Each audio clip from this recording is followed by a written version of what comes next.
শুভেচ্ছা সকলকে। আজ আমরা দেখব রিস্ক অ্যান্ড রিটার্নের একটি ম্যাথ। তো আপনারা যদি স্ক্রিন দেখতে পান তাহলে এখন দেখা যাচ্ছে যে স্ক্রিনে আমরা একটি ম্যাথ দেখতে পাচ্ছি, যেটা হচ্ছে রিস্ক অ্যান্ড রিটার্ন এক্সাম্পল 1।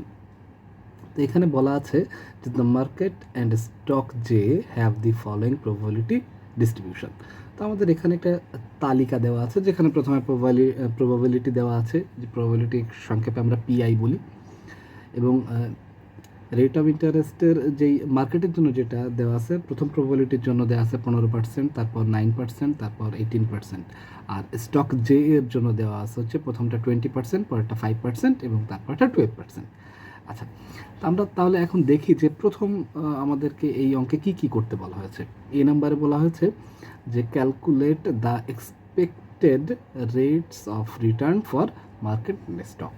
তো আমাদের এক্সপেক্টেড রেট অফ রিটার্নস বের করতে হবে, যেটার প্রথমে মার্কেটের জন্য বের করতে হবে, আবার স্টকের জন্য বের করতে হবে। তাহলে এখানে কিন্তু আমাদের দুইটা স্টেপ হবে, একটা হচ্ছে মার্কেটের জন্য, আরেকটা হচ্ছে স্টকের জন্য।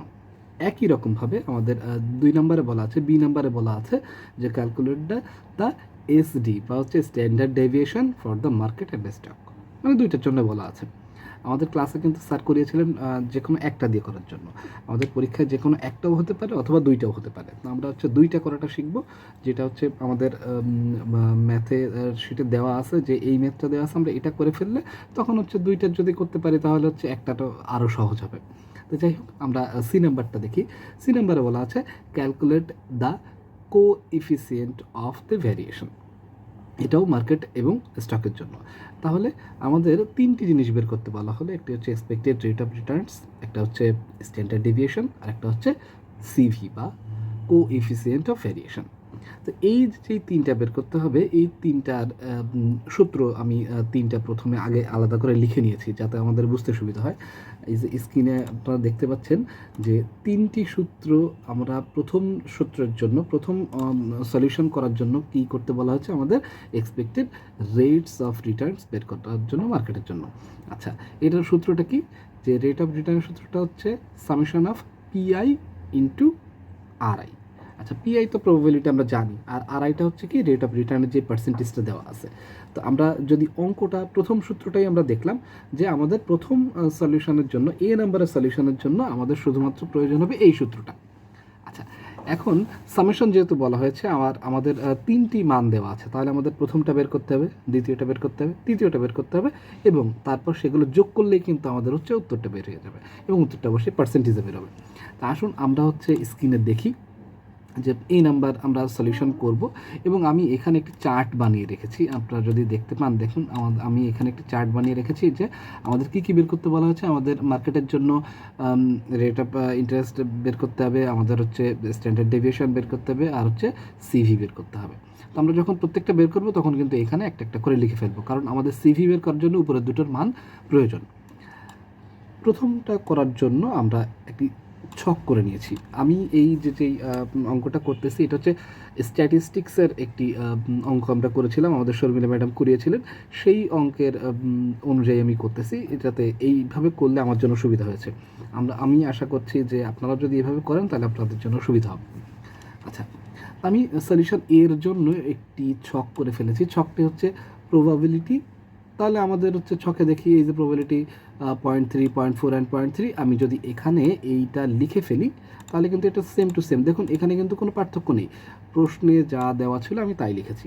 আচ্ছা, এবার যেহেতু আমরা প্রথমটা কিসের জন্য করব, আমাদের প্রথমে প্রশ্নে বলা আছে যে মার্কেটের জন্য বের করতে হবে এক্সপেক্টেড রেট অফ রিটার্নস।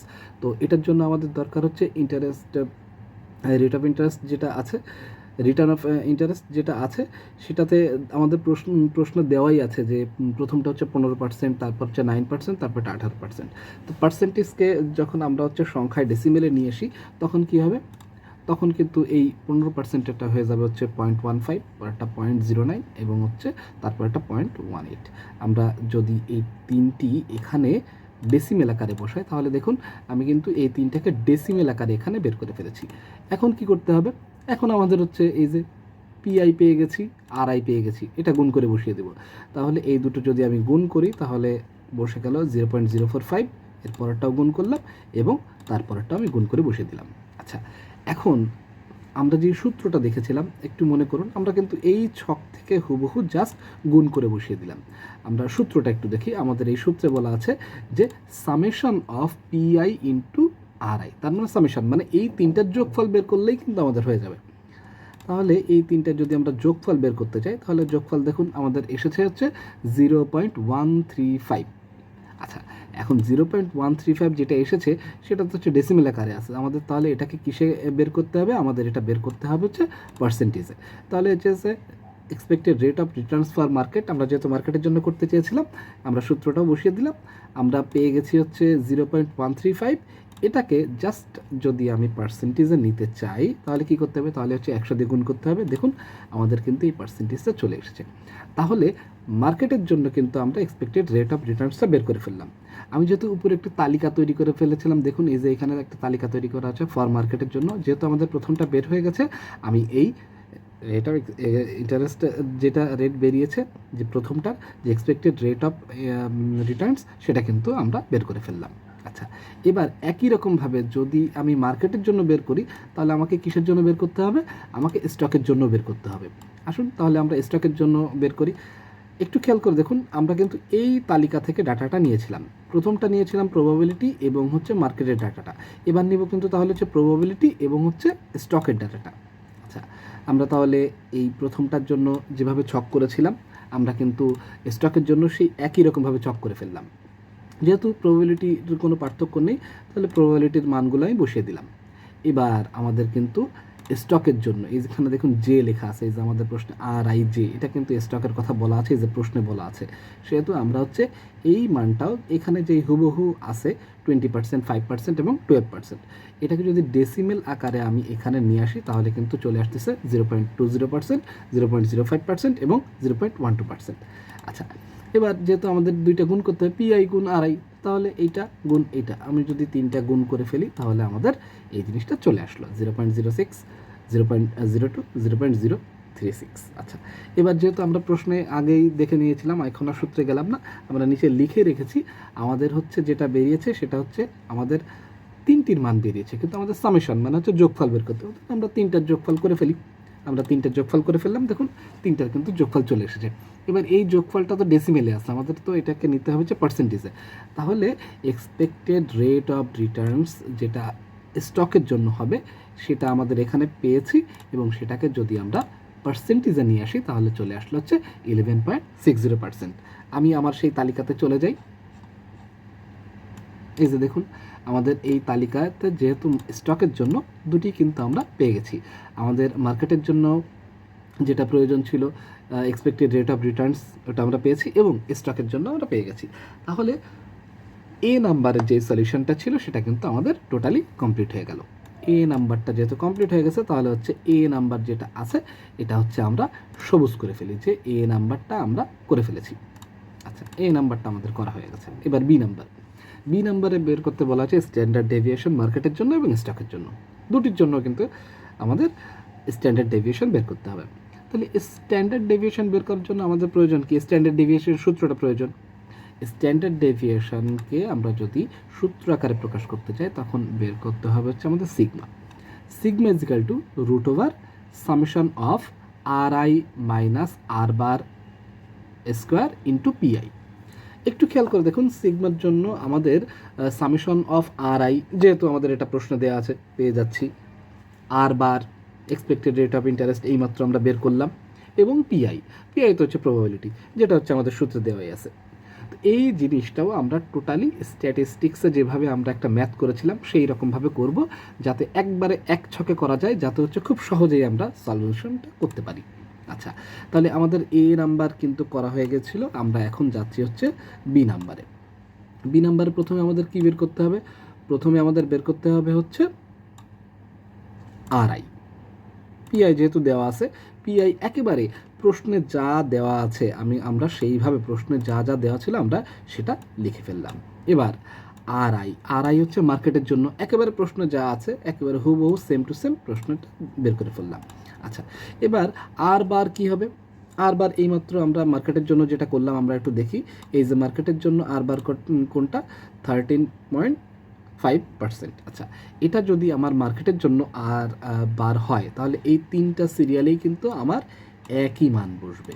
এই যে দেখুন, আমি জাস্ট এটাকে ডেসিমেলে কনভার্ট করে নিয়েছি, পার্সেন্টেজও ছিল সেটা কিন্তু আমি ডেসিমেলে কনভার্ট করে নিয়েছি গুণ করার সুবিধার্থে। আচ্ছা, এবার যদি আমি আর আই এবং আর বার পেয়ে যাই তাহলে কিন্তু আমার আর আই মাইনাস আর বার বের করতে কোনো সমস্যা হচ্ছে না, যে এইটা বিয়োগ এইটা, আমি তাহলে এখানে এটা বিয়োগ এটা করে ফেলি, এই যে আমাদের বিয়োগ করে বের হয়ে গেল, এবং একই রকমভাবে আমি নিচের দুটো বিয়োগ করে বের করে ফেললাম। আচ্ছা, এটা তো আমাদের বিয়োগ করে বের হলো। তাহলে পরেরটা কি? পরেরটা হচ্ছে জাস্ট এখানে যেটা আছে সেটাকে আমরা স্কোয়ার করে ফেলবো, তার মানে একই জিনিস দুইবার গুণ করে ফেলবো, অথবা ক্যালকুলেটরে আমরা এইটা দিয়ে স্কোয়ার দিলেই কিন্তু চলে আসবে। তাহলে হচ্ছে আমরা স্কোয়ার দিয়ে যখন করে ফেলবো, এই প্রত্যেকটার মান যদি আমি স্কোয়ার রুট বা স্কোয়ার করি তাহলে মানটা চলে আসলো। এবার সূত্র একটু মনে করে দেখতে হবে যে আমাদের সিগমার সূত্রটা কী ছিল। সিগমার সূত্রটা ছিল যে root over summation of R I minus R bar whole square into pi. Pi কিন্তু আমরা প্রথমেই পেয়ে গেছি, আর আই মাইনাস আর বারের স্কোয়ারও পেয়ে গেছি, তাহলে পিআই এবং এটা যদি গুণ করে ফেলি তাহলে কিন্তু আমাদের এই মানটা চলে আসবে। তাহলে এই তিনটার মান যদি আমি গুণ করে ফেলি, যে PI into R I minus R বারের স্কোয়ার, যদি এটা গুণ করে ফেলি তাহলে কিন্তু আমাদের এই গুণফলটা চলে আসলো। এবার যেহেতু প্রশ্নে যেহেতু সূত্রে আমাদের সামেশন আছে, তার মানে এর সবগুলো আমাদেরকে যোগ করে ফেলতে হবে। তাহলে আমি এই সবগুলো যোগ করে ফেললাম, দেখুন যোগ করে ফেললে আমাদের এটা বেরিয়ে গেছে। আচ্ছা, এইটুকুন ছিল আমাদের একটা চার্ট, যে তালিকায় আমরা যে সূত্রটা করতে চেয়েছিলাম, সূত্রে যদি আমি প্রত্যেকবার বারবার লিখতে যেতাম তাহলে হচ্ছে আমাদের ভুল হওয়ার সম্ভাবনা থাকতো, যে এটা গুণ এটা, তারপরে বিয়োগ করতে হবে, তারপরে স্কোয়ার করতে হবে, একই লাইনে করতে গেলে একটু সমস্যার সম্মুখীন হতে হয়।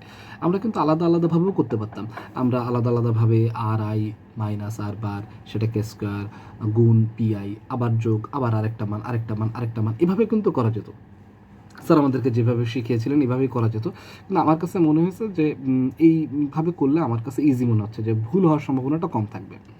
যাই হোক, আমাদের যেহেতু এই মানটা বেরিয়ে গেছে, সামেশনের মানটা বেরিয়ে গেছে, তার মানে আমাদের সিগমা বের করতে কোনো ধরনের কোনো সমস্যাই হওয়ার কথা না। দেখুন আমাদের সিগমার মানটা কী ছিল, standard deviation for market root over summation of R I minus R bar তার হোল স্কোয়ার ইন্টু পিআই। এই মানটা কিন্তু আমাদের এখানে টোটালি চলে এসেছে। আমরা যদি এখানে মানটা বসিয়ে দেই তাহলে চলে আসলো। এবার ক্যালকুলেটার এটাকে যদি রুট ওভার করে ফেলি তাহলে কিন্তু আমরা পরবর্তী মানটা পেয়ে গেলাম। আচ্ছা, এবার মানটা পেয়ে গেছি, যে কিসে পেয়ে গেছি, এটা কিন্তু ডেসিমেলে পেয়েছি। তাহলে এটাকে যদি আমরা হচ্ছে পার্সেন্টেজে নিতে চাই তাহলে কী করতে হবে, 100 দিয়ে গুণ করে ফেললাম, তাহলে কিন্তু এটা চলে আসলো। আচ্ছা, এই গেল হচ্ছে মার্কেটের সিগমার মান। যেহেতু এই মানটা বেরিয়ে গেছে, আমরা একটা তালিকা তৈরি করেছিলাম মার্কেটের সিগমার মানের, এই যে দেখুন আমি মার্কেটের সিগমার মানটা বের করে ফেললাম। আচ্ছা, একই রকমভাবে আমরা এখন বের করব হচ্ছে স্টকের জন্য। স্টকের জন্য সেই একই যেই ফরম্যাটটা ছিল আমরা ছক করে ফেলবো একই রকমভাবে। পিআই প্রবাবিলিটির মানটা হচ্ছে আমাদের প্রশ্নে দেওয়া আছে সেটা লিখলাম। এবার কিন্তু আর আই জে, তার মানে স্টকের প্রশ্নে যা দেওয়া আছে সেটুকুনি লিখলাম। আচ্ছা, এবার আমাদের কি করতে বলা হয়েছে, আমাদেরকে বলা হয়েছে যে আর বারের মানটা কত। আমরা ওই যে যেই তালিকা করা আছে আমাদের দেখি, আমাদের স্টকের জন্য আর এর বারের মানটা হচ্ছে 11.60%। এটাকে যদি আমরা ডেসিমেল ফরম্যাটে নিয়ে আসি তাহলে কিন্তু আমরা এর মানটা বসিয়ে দিতে পারবো। এই যে দেখুন 0.116। এটা যখন চলে এসেছে, আমরা যখন হচ্ছে আর আই এবং আর বারের মান পেয়ে গেলাম, তার মানে আর আই মাইনাস আর বার বের করা কিন্তু কোনো সমস্যাই না। তাহলে আমরা মাইনাস বিয়োগ করে এইখানটায় বসিয়ে দিই, বিয়োগ করে আমরা এখানটায় বসিয়ে দিলাম। আচ্ছা, এবার আমাদের কি করতে হবে, যেই মানটা পেয়েছি সেটাকে জাস্ট স্কোয়ার করে ফেলতে হবে, যার মানে এই মান গুণ এই মান, একই রকম মান যদি গুণ করে দিই বা ক্যালকুলেটারে আমরা করে ফেলতে পারবো, আমরা এই মানটা পেয়ে গেলাম।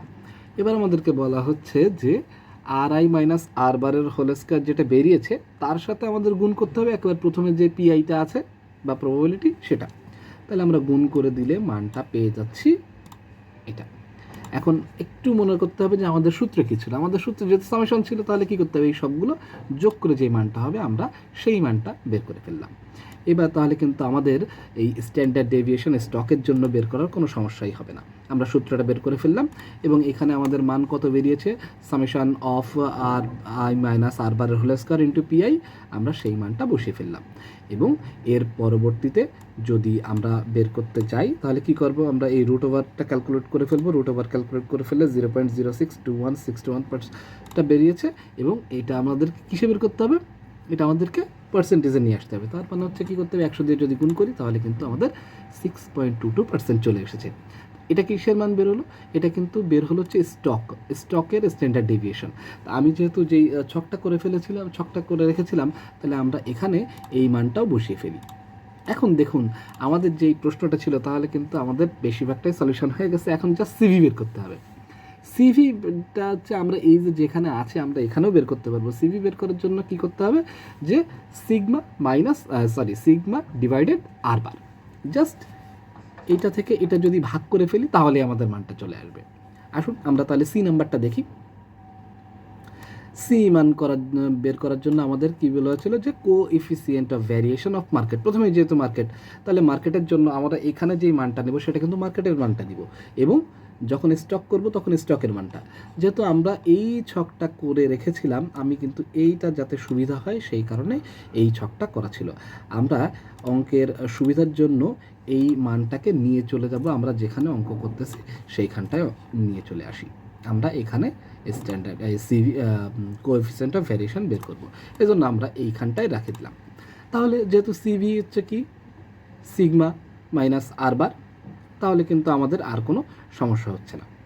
আমরা এখানে কি করব, যে প্রথমে সিগমার মানটা বসাবো, এখানে সিগমার মানটা বসিয়ে দিলাম। আচ্ছা, এরপর হচ্ছে আর বারের মানটাও এখানে বসিয়ে দিলাম, তাহলে কিন্তু আমাদের এখানে দুইটির মানই চলে আসলো। আচ্ছা, এবার কি করতে হবে আমাদের, এই দুটাকে যদি আমি ক্যালকুলেট করি তাহলে কি আসবে, এই দুটোকে যদি আমি ভাগ করে ফেললে আসতেছে 0.285। আমরা কিন্তু এখানে পার্সেন্টেজ ব্যবহার করব না, এটা হচ্ছে আমি প্রথমে পার্সেন্টেজ ব্যবহার করেছিলাম, স্যার বললেন যে এই সিভির মানটা হচ্ছে পার্সেন্টেজে হয় না, তার মানে হচ্ছে আমাদের শুধুমাত্র ডেসিমেলে বের করলেই হচ্ছে। একই রকমভাবে যেহেতু মার্কেটের মানটা আমরা বের করেছিলাম, এবার চলে আসবে কিসের মানটা, এবার চলে আসবে হচ্ছে আমাদের স্টকের মানটা। স্টকের মানটা দেখুন যে সিগমার মানটা কত, সিগমার মানটা হচ্ছে 6.22%, যেটা আমি এখানে যেহেতু 3 সংখ্যা এনেছি জন্য 6.216% এসেছে। একই রকমভাবে আমি যদি হচ্ছে স্টকের মানটা হচ্ছে 11.60%, সেটাকে যদি নিয়ে দিই তাহলে চলে আসলো। এবার এই দুটো যদি আমি ভাগ করে ফেলি, ভাগ করলে কিন্তু আমাদের সিভির মানটা চলে আসলো। তাহলে রিস্ক অফ রিটার্নের যে ম্যাথটা আমরা করতে চেয়েছিলাম সেটা কিন্তু একেবারে খুব সলিউশন হয়ে গেল। তো এই ম্যাথটা সলিউশনের একটা পিডিএফ হচ্ছে আমি এই ভিডিওর লিঙ্কে দিয়ে দিচ্ছি, যেটা থেকে আপনারা যে কেউ এই পিডিএফটা খুব সহজে ডাউনলোড করে ফেলতে পারবেন। আর অনেকক্ষণ ধরে আমার বকবক শুনেছেন যে ম্যাথটা হয়তো আমি আমার মতো করে বুঝিয়েছি, আপনি হয়তো যদি বুঝে দেখেন তাহলে তো খুবই ভালো, আর যদি না বোঝাতে পারি তাহলে হচ্ছে এটা আমার ব্যর্থতা। যাই হোক, এতক্ষণ আমার বকবক শোনার জন্য অসংখ্য ধন্যবাদ। তাহলে আপনাদের সাথে দেখা হবে পরবর্তী কোনো ভিডিওতে। সকালে ভালো থাকবেন, পরীক্ষার জন্য রইল শুভকামনা। ধন্যবাদ সকলকে।